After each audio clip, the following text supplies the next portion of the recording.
Reste bien jusqu'à la fin de cette vidéo pour nous dire ce que tu en as pensé et nous dire pourquoi tu veux réussir à devenir riche. Reste bien attentif et tire un maximum d'enseignements de cette vidéo. Bon visionnage. La conseillère d'orientation du lycée t'a certainement posé cette question. Quel métier souhaites-tu exercer plus tard? Le système scolaire nous formate à travailler pour devenir un bon employé. On nous apprend à être parfait. On nous apprend à ne pas faire d'erreurs. Or, toutes ces choses inculquées à l'école vont à l'encontre des principes qui nous permettent de devenir riches.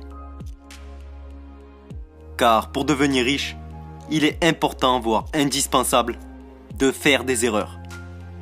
Vous l'avez compris, la richesse ne s'acquiert pas en étant salarié. Il suffit de le constater. Lorsque votre salaire augmente, vos dépenses augmentent également, avec l'augmentation des taxes et des impôts par exemple. Malheureusement, beaucoup de personnes préfèrent choisir un emploi stable, au détriment d'une opportunité de créer leur propre fortune. Règle numéro 1. Trouvez son pourquoi. Pourquoi voulez-vous devenir riche? Comme le dit Robert Kiyosaki, avant de devenir riche, il faut trouver son pourquoi. Vous le savez sûrement. Il n'est pas facile de devenir riche du jour au lendemain. Et il faudra beaucoup de temps et d'efforts pour y arriver. C'est pour cela qu'il vous faudra une raison profonde, pour laquelle vous travaillerez tous les jours. Sans cela, vous risquez de ne pas être concentré et de laisser tomber très rapidement, au premier échec, au premier doute. Cette raison, on l'appelle le pourquoi. Tous les entrepreneurs à succès ont un pourquoi. Par exemple, Elon Musk, qui veut sauver le monde. Ou encore Apple, qui ont un pourquoi qui est exposé publiquement, avec le très célèbre « Penser différemment ».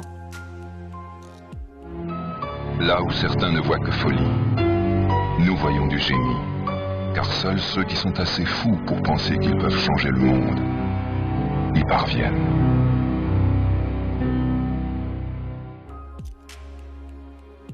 Si vous souhaitez connaître votre pourquoi, il suffit simplement de faire une liste de ce que vous voulez pour votre vie et ce que vous ne voulez pas. Vous verrez ainsi ce que vous voulez vraiment. Et cela vous permettra, dans les moments de doute, de garder le cap vers le succès. Pour faire de grandes choses, il vous faut une raison profonde. Donc, votre pourquoi est généralement la première chose qui vous vient à l'esprit lorsque vous vous posez la question « Pourquoi je veux devenir riche et réussir ?» En réalité, tout le monde souhaite devenir riche. Mais la plupart veulent le devenir sans prendre un seul risque et sans faire de sacrifices. Tout le monde veut que l'argent tombe du ciel ou que le job de leur rêve apparaisse en un claquement de doigts. Mais je vais être franc avec vous, ça n'existe pas. Réussir à devenir riche, c'est possible, et on le sait tous. Il suffit de regarder les personnes qui sont devenues riches. Et on se rend compte très rapidement que la majorité d'entre eux sont partis de zéro. Donc c'est cool, on sait qu'on peut tous devenir riches. Mais malheureusement, très peu atteindront cet objectif. Seuls les plus persévérants y arriveront. Vous comprenez donc l'importance du pourquoi. Votre pourquoi doit vous animer chaque jour. En réalité, beaucoup veulent la récompense, mais ne veulent pas vivre le processus qui en découle. Ils veulent le succès, mais ne veulent pas suer pour réussir. On veut tous réussir, mais à quel prix? Je vais vous donner un exemple. Tout le monde aimerait avoir un corps parfait. Cependant, ce corps ne viendra que si vous êtes prêt à passer par des étapes douloureuses. Entraînement régulier, nourriture adaptée, courbatures, fatigue, stress physique. Et c'est exactement la même chose pour devenir riche. Il faut passer par la case risque, échec ou encore difficulté. Et toujours avancer. Mais pour avancer, il vous faut un pourquoi qui surpassera tous vos problèmes et qui vous motivera à continuer dans n'importe quelle situation. C'est comme une voiture. sans carburant, elle ne peut pas avancer. Donc trouve ton pourquoi et avance vers ton rêve. Règle numéro 2. Connaître la différence entre un actif et un passif. Pour faire simple, un actif met de l'argent dans ma poche. Un passif enlève de l'argent de ma poche. Lorsque l'on dépense son argent dans des éléments passifs, une maison ou une voiture par exemple, ce sont des dépenses qui ne nous rapporteront pas d'argent. De plus, nous allons en dépenser encore plus. Dans les paiements de l'hypothèque ou de l'assurance auto par exemple. Or, si vous investissez votre argent dans des actifs comme des biens immobiliers, des actions, des obligations, cela peut vous rapporter de l'argent. Si vous voulez être riche, passez simplement votre vie à acheter des actifs. Si vous voulez rester pauvre ou demeurer dans la classe moyenne, passez donc votre vie à acheter des éléments passifs. Vous devez ainsi dépenser l'argent que les actifs génèrent, et non l'argent qui permettrait d'acquérir des actifs. La première étape pour sortir de la rat race est de comprendre la différence entre un actif et un passif. Comme le dit Robert Kiyosaki, les pauvres gèrent leur argent au jour le jour. Les personnes appartenant à la classe moyenne achètent des passifs, alors qu'ils pensent acquérir des actifs. Et les riches, ou futurs riches, construisent une base solide d'actifs qui leur génèrent des revenus. La classe moyenne se trouve en permanence dans un état constant de lutte financière. Leur première source de revenus est le salaire. Et les augmentations de salaire s'accompagnent généralement de hausses d'impôts. Leurs dépenses augmentent en même temps que leur salaire, d'où l'expression « rat race ». Enfin, ils considèrent leur maison comme leur actif. Non, votre résidence principale n'est pas un actif. Les riches restent riches et le deviennent de plus en plus, car ils acquièrent en permanence des actifs et leurs investissements génèrent des revenus toujours plus conséquents, qui dépassent de loin leur rythme de dépenses. Votre résidence n'est pas un actif. Voici pourquoi votre résidence principale n'est pas un actif. Vous travaillez toute votre vie pour rembourser l'emprunt que vous avez contracté. Vos charges d'entretien représentent des frais importants. Vous devez vous acquitter de la taxe foncière.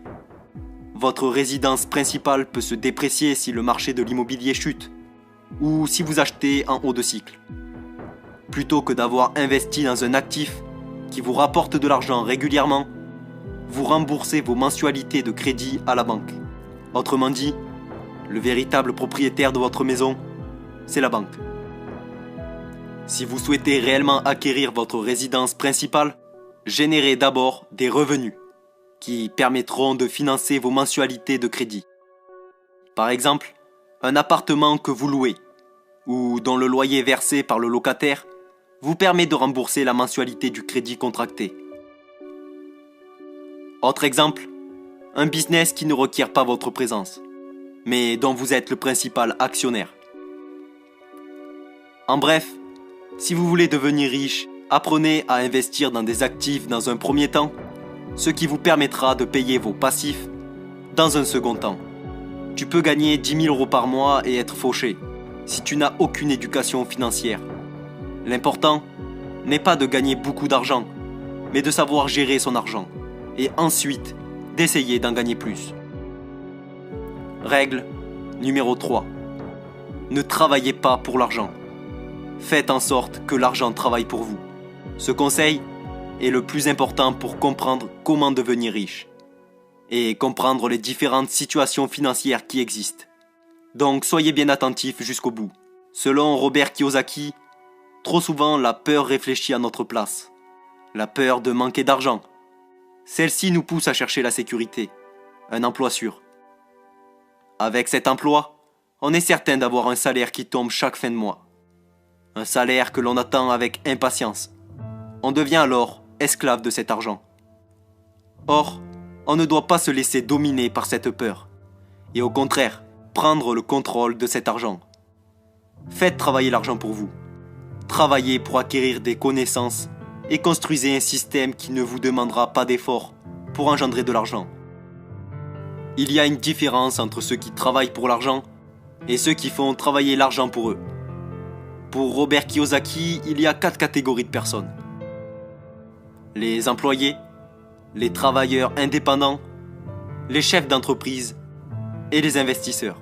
Ils ont tous les 4 une façon différente de percevoir leur argent. La première catégorie, eux, sont les employés. Ils représentent la sécurité. Lorsqu'on est employé, on échange son temps contre de l'argent. L'employé est comme un hamster qui court mais qui n'avance pas. Il travaille pour payer ses factures. Robert Kiyosaki appelle ça la rat race. La deuxième catégorie, S, sont les indépendants, les travailleurs autonomes. Ils gagnent un peu plus d'argent que les employés. Cependant, s'ils ne travaillent pas, ils ne gagnent pas d'argent. Encore une fois, il échange son temps contre de l'argent. La troisième catégorie, B, sont les businessmen et les chefs d'entreprise, qui possèdent un système. Son entreprise génère de l'argent, non grâce à son travail, mais grâce au travail de ses salariés. Dans cette catégorie, le businessman délègue des tâches, ce qui lui permet de gagner de l'argent sans travailler. S'il veut augmenter ses revenus, il va davantage investir dans sa société. Contrairement aux 2 premiers cas, il augmente ses revenus sans augmenter son temps de travail. En ce qui concerne la 4e catégorie, I, ce sont les investisseurs. Leurs placements leur permettent de générer des revenus de manière régulière. Ils font travailler leur argent à leur place, par exemple avec l'immobilier. Si tu investis dans l'immobilier, tu as alors créé un actif qui te rapporte de l'argent tous les mois, sans échanger ton temps contre de l'argent. Les 2 premiers sont obligés de travailler pour avoir de l'argent. Les 2 suivants sont indépendants financièrement. Leur argent travaille pour eux. Robert Kiyosaki explique que les gens situés dans les parties E et S ne seront jamais vraiment riches, puisqu'ils doivent continuer à travailler pour avoir de l'argent. Cela peut vous paraître un peu étonnant, car cette catégorie inclut aussi les notaires et médecins, qui ne sont pas financièrement à plaindre. Mais pensez-y, ils sont dans le même cas qu'un employé. Pas de travail, pas d'argent. Le constat est clair. 95% des personnes sont emprisonnées dans le salariat et travaillent pour accomplir le rêve d'un autre, dans l'espoir de réunir assez d'argent pour la retraite. En résumé, E, vous êtes un employé. S, vous vous êtes créé un emploi. B, vous possédez un système et vous avez des employés.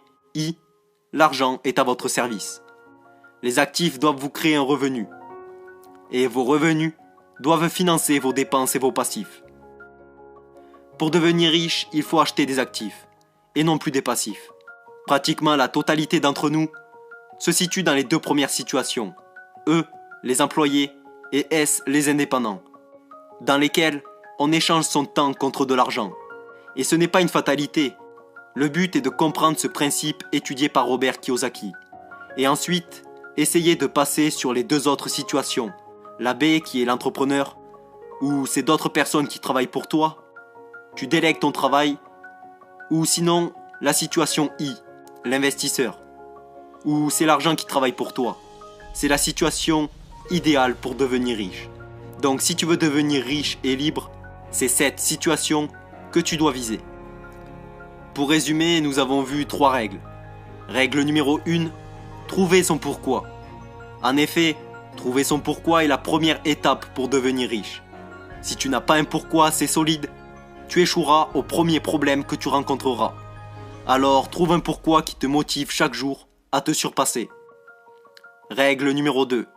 Connaître la différence entre un actif et un passif. Comme nous avons pu le voir, il est indispensable de comprendre ce principe. Des actifs te rapportent de l'argent, des passifs te font perdre de l'argent. Le but est de créer des actifs qui te permettent de payer tes passifs. Règle numéro 3. Ne travaillez pas pour l'argent. Faites en sorte que l'argent travaille pour vous. En effet, pour devenir riche, il faut que l'argent travaille pour vous. Comme nous l'avons vu avec le cadran, il est difficile, voire impossible de devenir riche en étant salarié. Il faut alors utiliser des leviers qui permettent de faire travailler d'autres personnes à notre place. Ton business, te rapporte alors de l'argent, même si tu n'es pas présent. Ou sinon, la solution idéale, faire travailler l'argent pour soi-même, notamment avec l'investissement. N'oublie pas de nous dire en commentaire quel est ton pourquoi. Pourquoi veux-tu devenir riche ?